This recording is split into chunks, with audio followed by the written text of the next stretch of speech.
Attention all personnel, this is CVTS. Space vehicle pre-count operations will start on my mark at 5, 4, 3, 2, 1, mark. July 10th, 1969.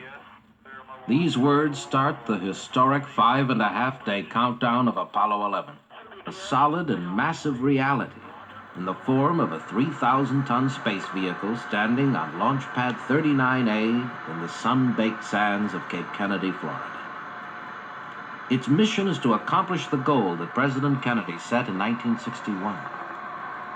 If all goes as planned, the Apollo 11 crew will carry back with them some 50 or 60 pounds of the moon.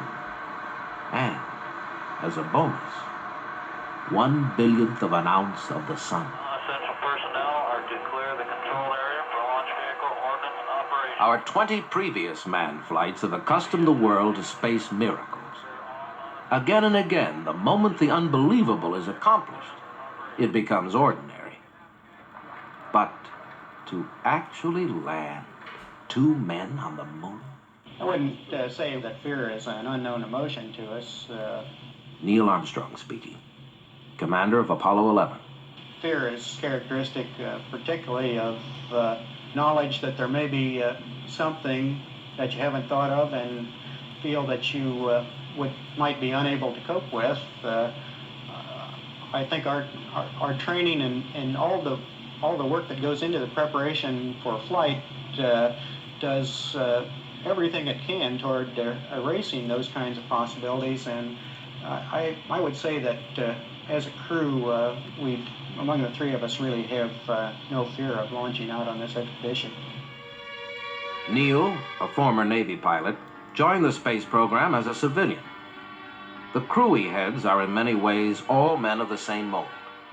All 3 stand a shade or 2 under 6 feet, weigh in at a lean 165 pounds, were born in the same year, 1930. All are veterans of late Gemini flights. Here is Air Force Colonel Edwin Buzz Aldrin, lunar module pilot. In discussing the landing, he's asked, shouldn't you say if we land rather than when we land? I think we're quite able to use the term when.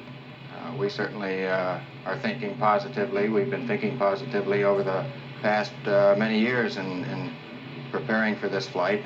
No, I think we're quite well suited to say when we land, not if.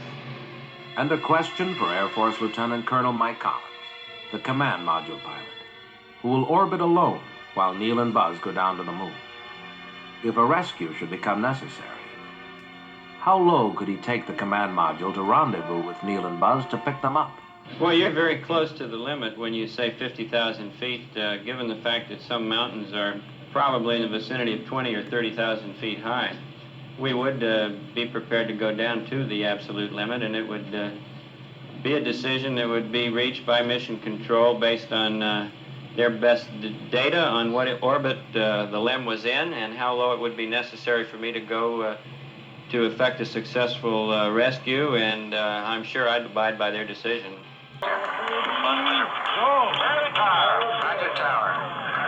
More than 500 million persons throughout the world have been watching the launch.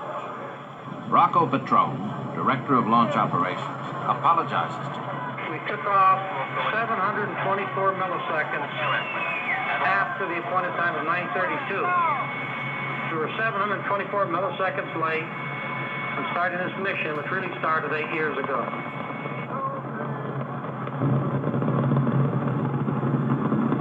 Earth orbit, translunar injection, transposition and docking with the LEM, all nominal, meaning according to plan. A perfect flight which the world cheers loudly, while Apollo 11 turns out to be a silent crew.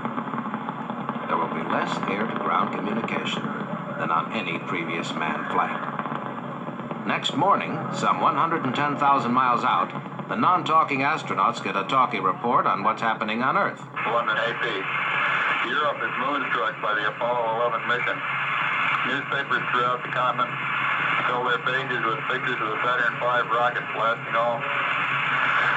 Quote, the greatest adventure in the history of humanity has started, declared the French newspaper Les Figaro.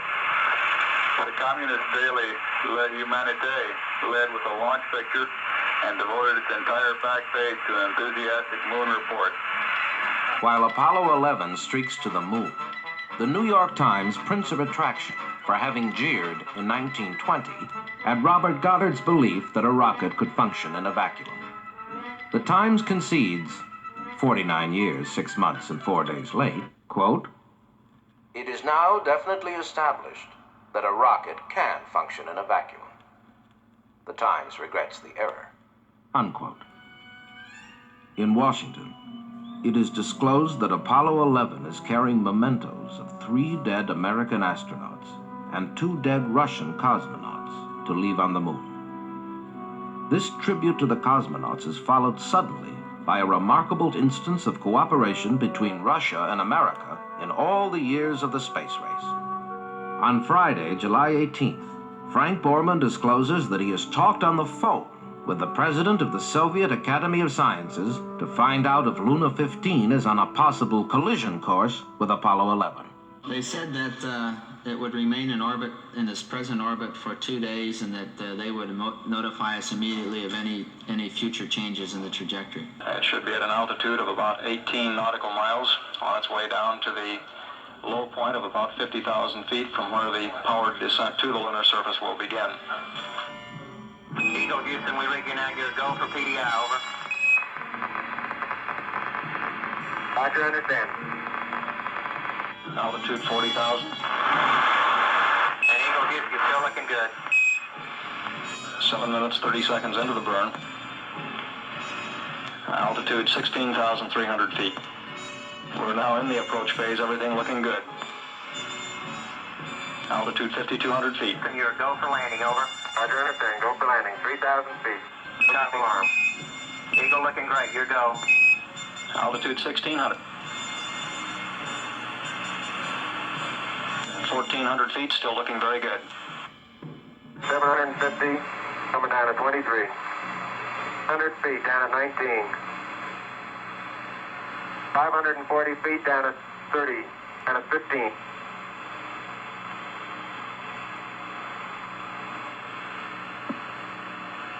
Okay, 400 feet, down at 9. Gate forward. 1050 feet, down at 4.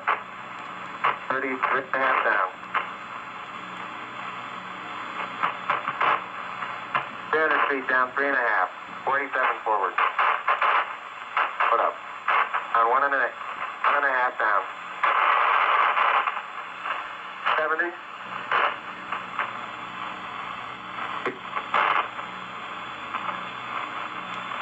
Happy shadow out there. 13 forward.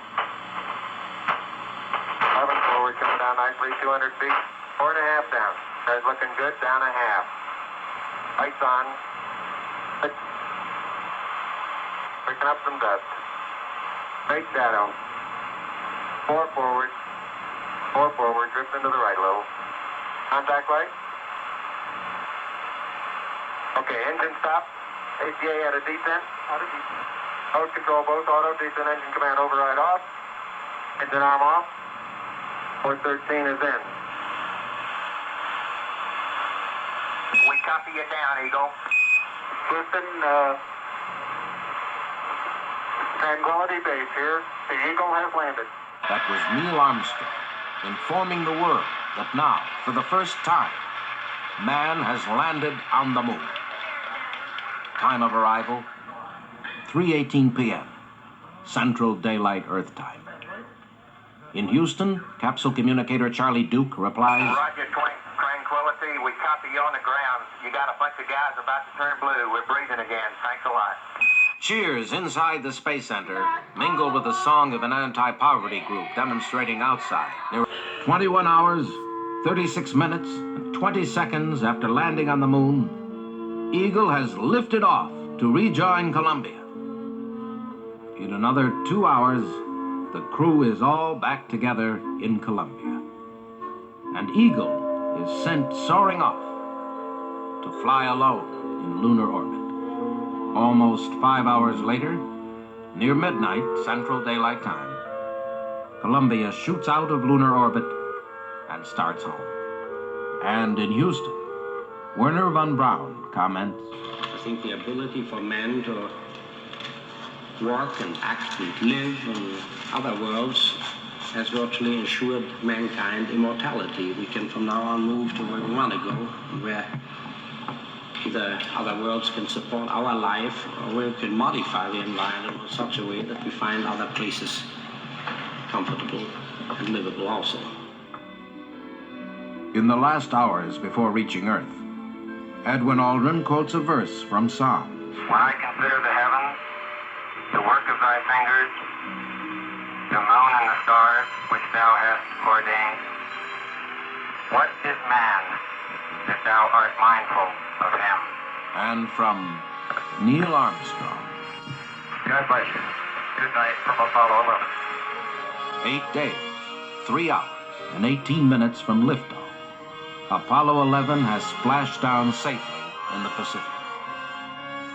Man's wild dream has become a hard fact.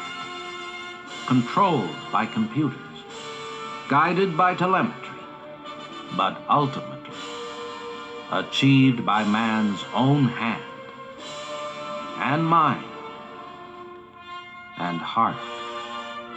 What next? We set sail on this new scene because there is new knowledge